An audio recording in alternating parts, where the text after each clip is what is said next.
ఈ వీడియోలో నేను మెత్తటి పకోడీ రెసిపీ తయారీ విధానం చూపిస్తానండి. ఇది చాలా టేస్టీగా ఉంటుంది. ప్రాసెస్ కూడా చాలా ఈజీగా చేసేసుకోవచ్చు. ఒక్కసారి ఆ ప్రాసెస్ ఏంటో చూసేద్దాం. అందరికీ నమస్తే, welcome back to my channel. నేను మీ నాగలక్ష్మి. ముందుగా ఇక్కడ ఒక మిక్సింగ్ బౌల్ తీసుకోవాలి. దీనిలోకి పెద్ద సైజు ఆనియన్ని వీడియోలో చూపించిన విధంగా ఇలా ముక్కలుగా కట్ చేసి యాడ్ చేసుకోవాలి. ఇది నేను తీసుకున్న ఒక బౌల్కి 3/4 కప్పు వరకు వచ్చింది.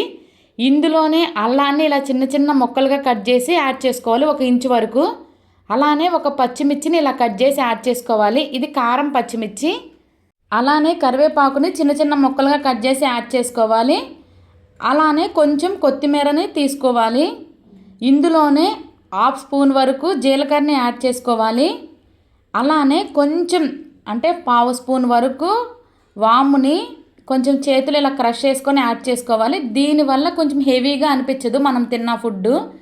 రుచికి సరిపడినంత సాల్టు, అలానే కొంచెం తినే సోడాని యాడ్ చేసుకోవాలి. ఇక్కడ నేను కారం పచ్చిమిర్చిని స్టార్టింగ్లో యాడ్ చేయడం వల్ల కారాన్ని ఏమీ యాడ్ చేయట్లేదు. మీకు అవసరం అనుకుంటే ఇక్కడ కొంచెం కారాన్ని యాడ్ చేసుకోండి మీ స్పైసీకి తగ్గట్టు. తర్వాత ఈ ఆనియన్స్ని చక్కగా కలుపుకోవాలి. ఇందులోంచి నీరంతా బయటకు వస్తుంది. ఇంకొక 2 మినిట్స్ కలుపుకున్నాక తర్వాత శనగపిండిని తీసుకోవాలి. ఇందాక నేను ఆనియన్స్ ఇదే కప్పుతో 3/4 వరకు తీసుకున్నాను. ఇప్పుడు శనగపిండి ఫుల్ కప్పు తీసుకుంటున్నాను. ఇంకా అలానే 1 స్పూన్ వరకు కాచి చల్లార్చిన ఆయిల్ని యాడ్ చేస్తున్నాను. ఇంకా మొత్తం ఒక్కసారి దీనిని చక్కగా ఇలా కలుపుకోవాలి. అలా కలుపుకున్నాక కొంచెం కొంచెం వాటర్ యాడ్ చేసుకుంటా దీనిని చక్కగా కలుపుకోవాలి. మరీ వాటర్ వేయడం వల్ల పలచగా అయిపోతుంది. ఈ కన్సిస్టెన్సీ ఎలా ఉండాలంటే మరీ గట్టిగా ఉండకూడదు, అలానే మరీ పలచగా ఉండకూడదు. ఒక్కసారి ఇక్కడ వీడియోలో చూడండి, ఇలా కలుపుకుంటూ ఉండాలి. కన్సిస్టెన్సీ అనేది ఎలా ఉండాలంటే ఇక్కడ నేను వీడియోలో చూపిస్తున్నాను కదా, ఆ విధంగా ఉండాలి. ఇంకా ఈ విధంగా కలుపుకున్నాక ఇంకా దీనిని పక్కన పెట్టేసుకొని పొయ్యి మీద ఇలా ఒక కళాయిని పెట్టుకొని ఆయిల్ యాడ్ చేసుకోవాలి. ఆయిల్ ఎలా యాడ్ చేసుకోవాలంటే కొంచెం ఎక్కువ యాడ్ చేసుకోవాలి. అంటే మనం వేసే పిండి మొత్తం ములిగేంత వరకు ఆయిల్ని యాడ్ చేసుకోవాలి. ఈ టిప్ ఒకటి ఫాలో అవ్వండి. తర్వాత ఆయిల్ హీట్ అయిన తర్వాత పిండిని కొంచెం కొంచెంగా తీసుకొని నూనెలోకి నిదానంగా వదలాలి. ఇక్కడ పిండిని ఎలా వదలాలంటే మీకు కావాలంటే రౌండ్గా వేసుకోవచ్చు. ఇప్పుడు నేను వీడియోలో చూపిస్తున్నారు కదా, ఇలా వేయడం వల్ల పకోడీ షేప్లోనే వస్తాయి. ఇంకా దీనిని వెంటనే అయితే కలపకూడదు. కలిపితే గిన్నెకి అతుక్కుపోయి ఉంటుంది కదా, మొత్తం పిండి పిండిగానే ఉంటుంది. ఒక 2 మినిట్స్కి ఇవి పైకి కొంచెం తేలుతాయి. అప్పుడు ఆ స్టేజ్లో మనం వీటిని ఇలా తిప్పుకొని 2 సైడ్స్ చక్కగా వేగించుకోవాలి. ఇది కూడా ఫాలో అవ్వండి. ఇవి ఒక సైడ్ వేగిన తర్వాత రెండో సైడ్ తిప్పుకొని చక్కగా వేగించుకోవాలి. ఒక సైడే వదిలేయద్దు, కలుపుకుంటూ ఉండండి, త్వరగానే వేగిపోతాయి.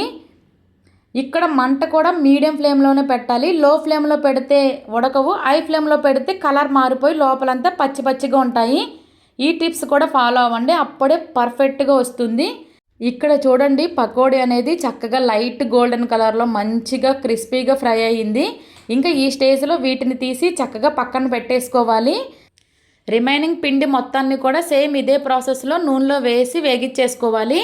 ఇంక ఇవన్నీ వేగిచ్చేసుకున్నాక ఇవి లోపల ఏ విధంగా ఫ్రై అయినాయి కూడా మీకు ఒక్కసారి చూపిస్తాను, చూసేయండి.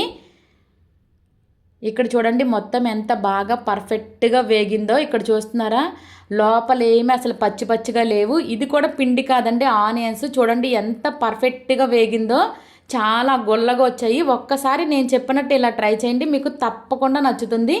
అంతేనండి, టేస్టీ టేస్టీ మెత్తన పకోడీ రెసిపీ రెడీ. ఈ వీడియో మీకు నచ్చితే ఒక్క లైక్ చేయండి, మీ ఫ్రెండ్స్ అండ్ ఫ్యామిలీకి షేర్ చేయండి. ఇలాంటి టేస్టీ అండ్ సింపుల్ రెసిపీస్ కోసం నా ఛానల్ని వెంటనే సబ్స్క్రైబ్ చేసుకోండి. Thank you for watching. Bye bye.